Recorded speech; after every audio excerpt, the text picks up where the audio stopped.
भगवान हैं। अगर बाबा साहब डॉक्टर अम्बेडकर ने इस धरती पर जन्म न लिया होता, बाबा साहब डॉक्टर अम्बेडकर यहाँ पैदा ना हुए थे भारत देश में, तो ये भारत देश के हमारे वंचित समाज के, दलित समाज के लोग जो कीड़े मकोड़े की जिंदगी जी रहे थे, उस कीड़े मकोड़े की जिंदगी आज भी जी रहे होते। हम गुलाम बन करके रह रहे थे। उस गुलामी से मुक्त कराने का काम अगर इस देश में पैदा होकर के किसी व्यक्ति ने किया है, किसी भगवान ने किया है, तो वो है बाबा साहब डॉक्टर भीमराव अम्बेडकर, जिसकी हम पूजा करते थे।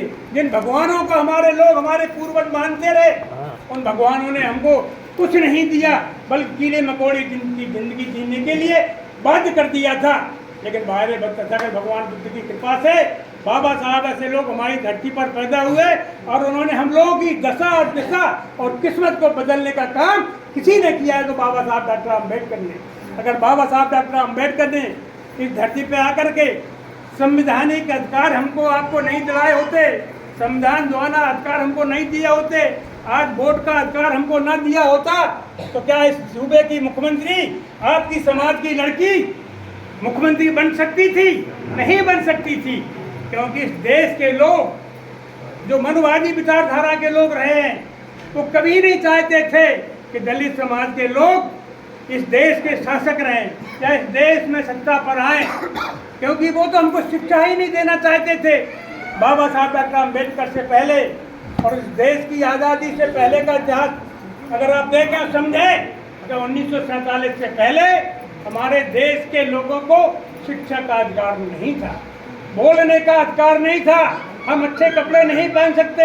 आज बीपी अम्बेडकर सफारी सूट पहन करके आपके बीच में बोल रहे हैं, ये बाबा साहब की देन है। हमें सबको बाबा साहब का ऋणी होना चाहिए कि अगर बाबा साहब ने हमें शिक्षा का अधिकार न दिया होता तो बीपी अम्बेडकर ना इंजीनियर बनते, ना इंजीनियर बन के अच्छे कपड़े पहनते, गाड़ी घोड़ा बंगलों में रहते, नर की जीवन जी रहे होते। आज चमार बरादरी में जन्म लेकर के कहीं पर चमार का काम कर रहे होते, किसी की मजदूरी कर रहे होते।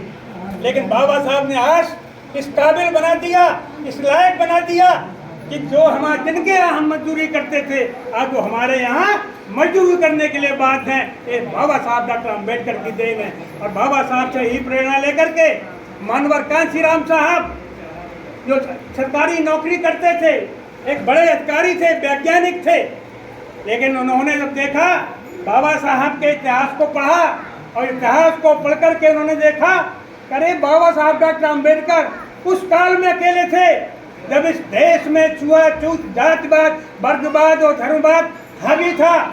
तब बाबा साहब डॉक्टर अम्बेडकर अकेले लड़ रहे थे हमारी गुलामी को मुक्त कराने के लिए। कितने कष्ट उन्होंने सहे होंगे, कितनी तकलीफें उन्होंने सही होगी। और आप देखें जो हमारी बच्चियां और बच्चे बैठे हुए नौजवान हैं, रात में 8:30 बजे NDTV पर बाबा साहब डॉक्टर अम्बेडकर का सीरियल आता है, उसे देखें। आप देख करके आपके रोंगटे खड़े हो जाएंगे, आपका खून खोलने लगेगा कि वो बाबा साहब डॉक्टर अम्बेडकर जो हमारे भगवान थे, कितने कष्ट उनको दिए गए, कितनी परेशानियां उन्होंने झेली, कितना संघर्ष उन्होंने देश के लोगों से किया। इस देश के लोगों से ही नहीं, बल्कि उन्होंने इस समाज के लोगों से भी संघर्ष किया। ये समाज के लोग, घर के परिवार के लोग भी नहीं चाहते थे कि बाबा साहब डॉक्टर अम्बेडकर आगे बढ़े और पढ़ें, लेकिन बाबा साहब डॉक्टर अम्बेडकर जो प्रतिज्ञा ली थी, उन्होंने ये संकल्प लिया था कि मैं इतना पढ़ूंगा और पढ़ करके शोषित पीड़ित समाज की जो आज दशा है, इसको देख करके जो आज हमारे साथ हो रहा है, आने वाली हमारी पीढ़ियों, हमारे समाज के साथ ये दुर्दशा न हो, ये कष्ट, ये संकट हमारी समाज के लोगों को न झेलना पड़े। ये बाबा साहब का सपना था और उस सपने को साकार करने के लिए बाबा साहब ने सारा जीवन समर्पित कर दिया। अपने परिवार को, घर को नहीं देखा। जब लंदन में पढ़ाई कर रहे थे, उनके 3 लड़के खत्म हो चुके थे।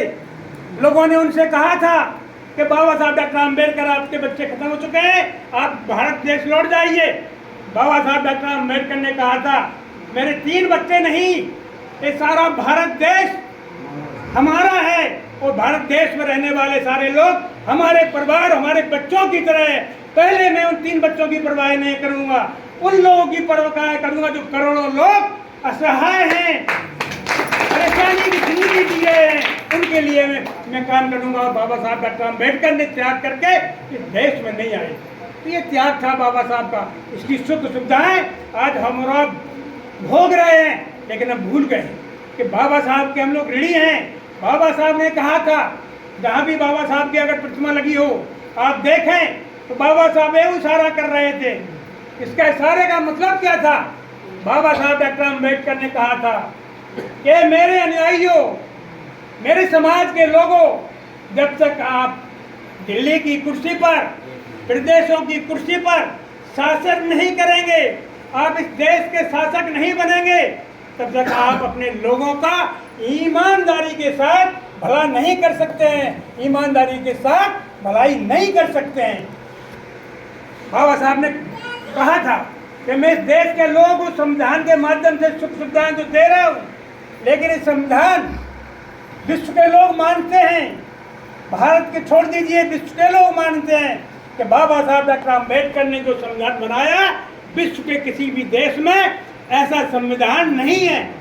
मानते सब हैं, लेकिन जिस देश में जिसकी सत्ता होगी वो अगर संविधान के माध्यम से काम नहीं करना चाहेगा, संविधान में जो निहित है उन नियमों को लागू नहीं करना चाहेगा, उनकी नियत और नीति साफ नहीं होगी, तो हमारा दिया हुआ संविधान एक कागज की पोटली बन करके रह जाएगा, उसका कोई उपयोग नहीं हो पाएगा। और आज भारतीय जनता पार्टी के लोग बाबा साहब द्वारा बनाए गए संविधान को तोड़ मरोड़ करके नष्ट करना चाहते हैं, क्योंकि उनके संविधान के माध्यम से ही हमको सुख सुविधाएं मिली हैं।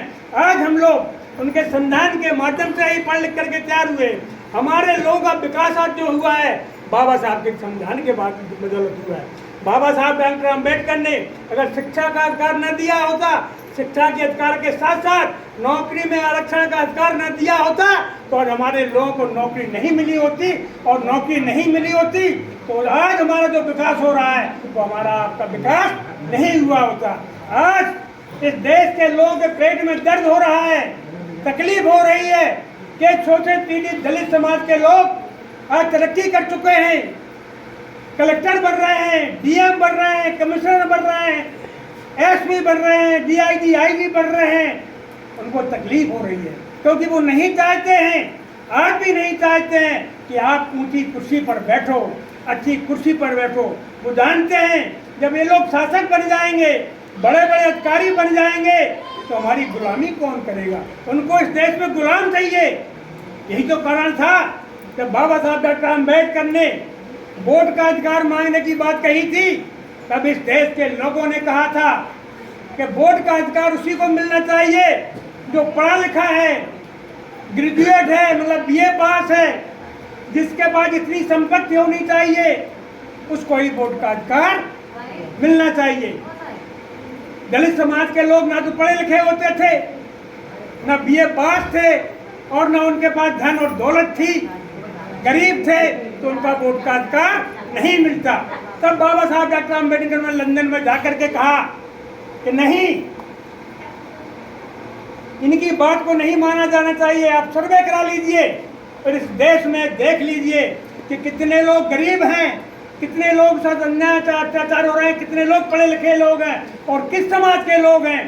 तब अंग्रेजों ने आकर के सर्वे कराया और फिर कहा नहीं, वोट का अधिकार शिक्षा के आधार पर नहीं, वोट का अधिकार धन के आधार पर नहीं, वोट का अधिकार संख्या के आधार पर होना चाहिए। उनकी देन है कि हम लोगों को वोट का अधिकार मिला, और उस वोट की बदौलत आज बड़े बड़े लोग हमारे आपके आगे चरणों में गिरते हैं सिर्फ वोट के लिए।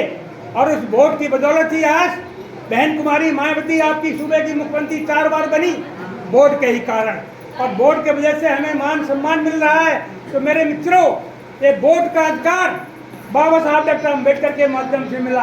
और मानवर कांशीराम साहब ने संघर्ष करने के बाद जब बाबा साहब से प्रेरणा लेकर के देखा कि हमारे लोग पहले भी नेता बनते थे, विभिन्न राजनीतिक पार्टियों से एमपी और एमएलए बनते थे, चुनाव लड़के जाते थे,